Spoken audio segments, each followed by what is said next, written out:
Hi folks, it's Mark again at MCC. I just thought I'd jump on and do a bit of a different type of video today, a different topic. Something that's quite strange in the motorcycling world, and I thought hopefully I could try and answer this question today, and that is, why are there two Jawa Scramblers? Okay, as some of you may know, and most of you probably don't, I am a massive Harley Davidson fan. I own and ride a Harley. I also love all things Suzuki. I still have an old GSXR that I've had for a long time, and I also, and somewhat paradoxically for a Harley rider, own a Jawa. I've got the two-stroke Jawa 350, which is a very old design, but very robust and reliable. So that's one of the reasons I got that. I say paradoxically because certainly in the UK, back in the 70s, 80s, 90s, even still today, Jawa have kind of a bad reputation, and I think that came about because the kind of people who bought Jawas historically in the UK were perhaps on a budget, and it was a relatively cheap bike, but these people, because they were on a budget, didn't maintain them very well, so they came to be associated with poor reliability and build quality, which is absolutely not the case. For such a value bike, they are very robust and very reliable if you maintain them properly, as with anything I suppose, but they are quite rugged, and I suppose the word is basic, easy to fix. That's why a lot of people are attracted to them, certainly in different parts of the world. I'm a massive Jawa fan. A very innovative company, one of the most innovative manufacturers, I think. Certainly back in like their racing days, in the heydays, they had a lot of racing success, both on the track and off-road as well. A lot of the trail bikes were very successful, and speedway as well. For many years the Jawa engines were the go-to for a lot of speedway riders. Those things you can still pick them up, and I do believe there's still a big industry base around the Jawa speedway engines. So yeah, they're very innovative and very reliable. The reason I thought I'd make this video, as I said before, was if you go to Google and type in Jawa Scrambler, you get two very different bikes coming up from obviously different manufacturers, but both have the same name, and it is quite a confusing situation. And you try and explain it to people. A couple of people have asked me why this is so I thought I'd make a video about it. It's very much a story of two halves. So to start with, Jawa, company from the Czech Republic, been manufacturing for a long time. Up until very recently they were still making the two-stroke bikes, but they had a desire to move things forward, and what they wanted was a four-stroke scrambler type bike that they wanted to sell. So this is Jawa in the Czech Republic. So one of the companies they'd had quite a long relationship with, and I think used to manufacture under license so they could use the Jawa name, was RVM in Argentina. For quite a while RVM were making like the CZ 250 trail bike type bikes. Again, yeah, known for the robustness and performance. So, from what I can gather, Jawa Moto in the Czech Republic approached RVM and asked them to design and make a scrambler for them. And this they did, and here is the result, the RVM 500 Scrambler. Quite a smart looking machine, lots of up-to-date stuff on it. There are a few differences from what later became the Jawa 500 Scrambler, but I do believe they were selling these for a couple of years at least.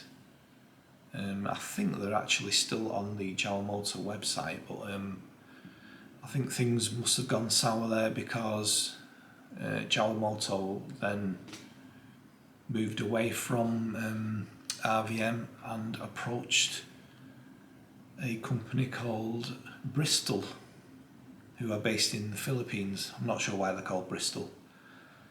That's obviously, it's an English city. I assume that's what it's named after, but anyway, yeah, they then approached Bristol, who were already selling bikes kind of similar, very similar engine, in fact it might be the same one. Yeah, so they approached them and obviously they agreed, and now they are supplying Jawa with a Scrambler 500. Some numbers for you.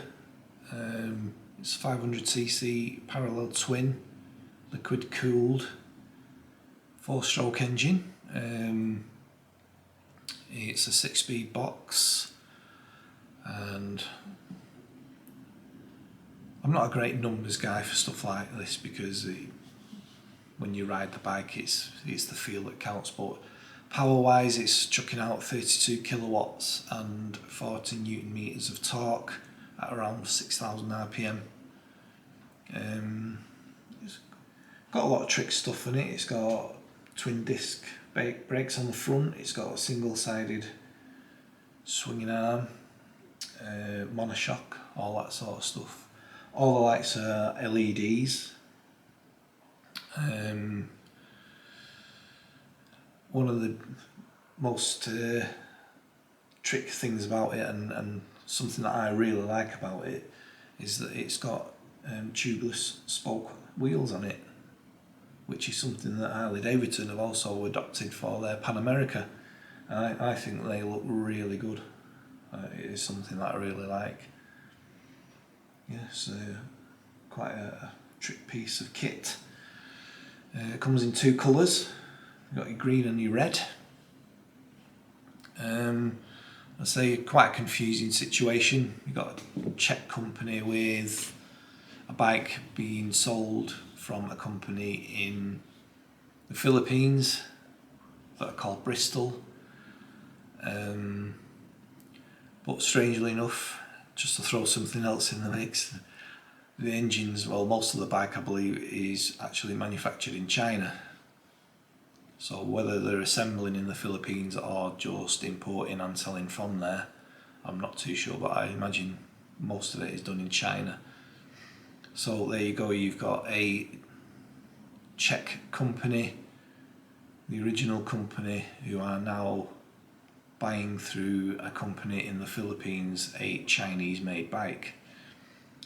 But I know there's a lot of kind of issues with build quality of a lot of the stuff coming from China, but these are manufactured to Bristol spec in China, so I imagine they're quite rigorous in applying their specification there, so yeah, there shouldn't be any major build quality issues, I wouldn't have thought. So yeah, there's your Jawa 500 parallel twin Scrambler. Okay, yeah, again I said this was a story of two halves. So the second half to this story, again, stems from the original manufacturer, Jawa, in the Czech Republic. One of their main markets and best-selling markets was in India for the old two-stroke bikes.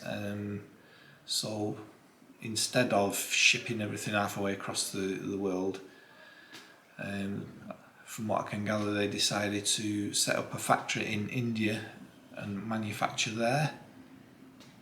So this then became Jawa India. Up until very recently, they were still making the same bikes. And again, to throw more confusion into the mix, it's the same company but a sister company under the name Yezdi, which I think means ride or something like that, or rider. I'm not sure, you'll have to correct me on that one if I'm wrong. But yeah, so you've got Jawa India and also Yezdi in India making the same bikes. These were both then acquired a few years ago now by a company called Mahindra. So they got all of the Jawa and Yezdi production facilities in India under their wing, and decided to move things forward, again with legislation against the two-stroke, which to be honest, I don't think there's anything wrong with the two-stroke engine. A lot of this environmental stuff, in my opinion, is a load of rubbish. Pollution is the worst thing, but I don't think carbon dioxide is necessarily a bad thing. But anyway, yeah, so legislation, all that kind of stuff, meant that they dropped the two-stroke engine and developed a four-stroke lump. And this they put in a bike, I think originally was the Jawa 42 they called it. Some numbers on that, it's a 350 single liquid cooled four-stroke. Power wise, you're looking at 21 kilowatts and 28 newton meters of torque. Bang up to date, fuel injection, all that kind of stuff. Yeah, quite a smart looking engine. And it's the same engine that's gone into a few of their models, like I say, the 42 and the Perak. I think the Perak means Springer. I think it was the first sprung rear end that Jawa did. I think they called it Springer or Springman. I'm not sure the actual translation there. Again, correct me if I'm wrong. Yeah, so that was revived, and it's done in a bobber style, and I think that's a smart looking bike. I really do like the look of that one. But that engine, yeah, has then been put into a scrambler frame. And again, for the confusion, this is made by Yezdi, but I've also seen it with Jawa on the tank. So it's actually, the scrambler is made by Yezdi, I believe. Got a good choice of colours with this bike. Some of them there's red, green, blue, a yellow, and my favourite is the olive green. I think that makes that bike look pretty smart. Yeah, that's my favourite out of those colours. It's interesting though that the impact Jawa have had in India, their main kind of rival would be Royal Enfield, which is a whole different story. But Royal Enfield, in response to, I think, Jawa taking a big slice of their market with an up-to-date engine, has now dropped their 350 Bullet, and now they are making the 350 Classic, I think it's called, which isn't liquid cooled as such, but it is oil cooled, so it's a step in that direction. And I do think it's fuel injected, all that kind of thing. Yeah, so yeah, you can see where Jawa are making inroads into Enfield's markets there with their up-to-date 4-stroke engines. They've got a different range. Obviously today I'm just talking about the Scrambler. Yeah, so there you have it. That's the the Jawa India 350 Scrambler. So there you go. That's why, from one company in the Czech Republic, we eventually end up with 2 completely different bikes from different manufacturers that have the same name. It's a bit of a crazy situation. And again, to create more confusion in the mix, Jawa Moto in the Czech Republic are now importing and selling the Indian Jawas, I believe, on their website. So I'm not sure quite how that's going to work, if they're going to offer both of the Scramblers. I don't know. I think they've just started with the 42 for now. I'm hoping that they might get the Perak in. I'd be interested in that, because I do think that looks really, really cool, that bike. I do like that one. Yeah, so UK wise, I'm not sure what's going to happen, whether we're going to get any of these bikes imported here. I think they're just starting to come in. The sole importer of Jawa bikes into the UK is a company called F2 Motors, and they're down in Cambridge. I'm up north in Lancashire, by the way. Yeah, the guy there, I hope he doesn't mind me mentioning his name, he's called David, and he runs F2 Motors. Very knowledgeable, very helpful guy. He's helped me out a couple of times with my 2-stroke Jawa. Yeah, so I'm not affiliated to him in any way. I'm not affiliated to any of these. I just wanted to do a bit of a video for information, because it is quite a confusing situation, and hopefully I've cleared that up. So there you go, there's your 2 Jawa Scramblers. You've got a 350 and a 500. Same name on the tank, but totally different bikes. I hope that clears everything up. It's not as clear as mud. So yeah, thanks for watching, and hopefully we'll see you soon. Take care.